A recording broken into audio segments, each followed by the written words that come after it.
TV है ना। देख टीवी बंद करते ही वो छोटे वाला तो रोने लगता है कि हम्म। टीवी क्यों बंद कर दिया। जो हमारे बच्चे रो रहे हैं वो केवल इस कारण रो रहे हैं क्योंकि हम उनको रोने नहीं देना चाहते हैं।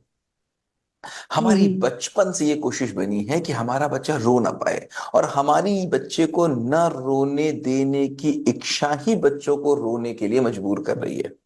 क्यों? क्योंकि उसने ये देख लिया, उसने ये जान लिया कि रोना इज अ टूल।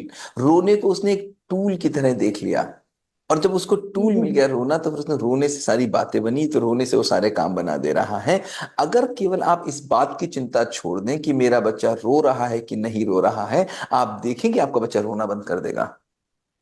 हाँ, मैंने हमारे एक दो दिन किया सर, एक दो दिन मैंने किया कि उसने दूध की बॉटल फेंक दी। तो हम्म, मैंने उसको बोला कि ठीक है, आपको दूध नहीं पीना तो मत पियो, कोई बात नहीं, मैं लेके चली जाती हूँ। तो वो अपने आप से फिर दूध मांगने आया, मतलब रोता हुआ भी मांगने कैसे आया कि दे कैसे दो। कैसा संभव है?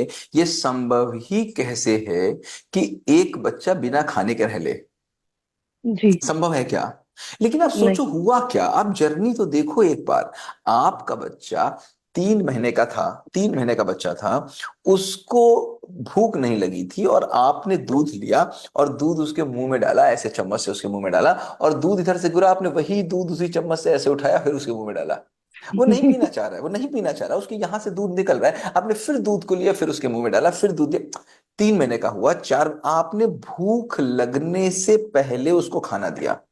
चूंकि भूख लगने से पहले खाना दिया, तो अपने खाने के साथ एक निगेटिव फीलिंग को एसोसिएट कर दिया कि जब जब खाना आएगा तो मेरे ऊपर अत्याचार होगा। मतलब खाना इज हम्म। इक्वल टू अत्याचार हो गया उस बच्चे के लिए। तो पूरे लाइफ में आज जब जब उससे खाने की बात करो तो क्या बोलेगा? नहीं खाना नहीं, मैं खाना नहीं खाना। क्यों? उसको भूख लगने नहीं दी। आप 2 दिन खाना मत खिलाइए उसको, छोड़ के तो हम्म। देखिए 2 दिन। आप 2 दिन छोड़ दीजिए, अपनी जरा माँ का हृदय पक्का कर लीजिए, और ये बोलिए, बस ये कोशिश करिए कि बाबा दादी नाना नानी चाचा चानी चाचा चाची उसको चिज्जू ना दे दे, बच्चे की लैंग्वेज में चिज्जू बोलते हैं ना, चिज्जू ना दे दे, या उसको कोई बाहर की चीज ना दे जी। दे, ये बस ध्यान रखिए। खाना मत दीजिए।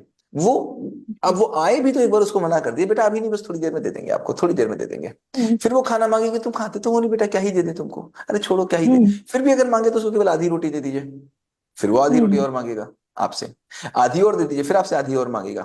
धीमे धीमे आप देखेंगे, 1-2 दिन उसको मांगने तो दीजिए। आपने बच्चे को गिरने से पहले उठा दिया।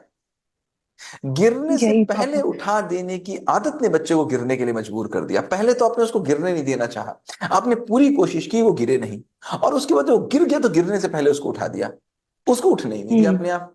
तो ये जो ओवर पेरेंटिंग है, इसको ओवर पेरेंटिंग बोलेंगे। जो ओवर पेरेंटिंग है, ये बच्चे के लिए बहुत घातक है। पेरेंट को समझना पड़ेगा। या फ्रेमवर्क नंबर जब आप 4-5 पे आएंगे, फेवरेट नंबर 5, हाँ फेवरेट नंबर 5 पे आएंगे, तो आप समझ पाएंगे कि आपने कैसे अपने बच्चे को ओवर प्रोटेक्ट किया है, और क्या क्या अब आपको नहीं करना। और मैं हर एक पेरेंट से बोलता हूँ, हर एक फ्रेमवर्क जो मैंने बनाया है बहुत साइकोलॉजिकल है।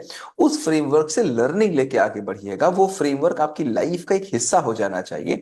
ऐसा ना हो फ्रेमवर्क आपने करने के लिए कर लिया, सुनने के लिए सुन लिया, और आप आगे बढ़ गए, अगर उससे आपने लर्निंग नहीं ले पाई, तो फिर इस कोर्स का कोई मतलब नहीं रह पाएगा, कोई मतलब नहीं रह जाएगा इस कोर्स का।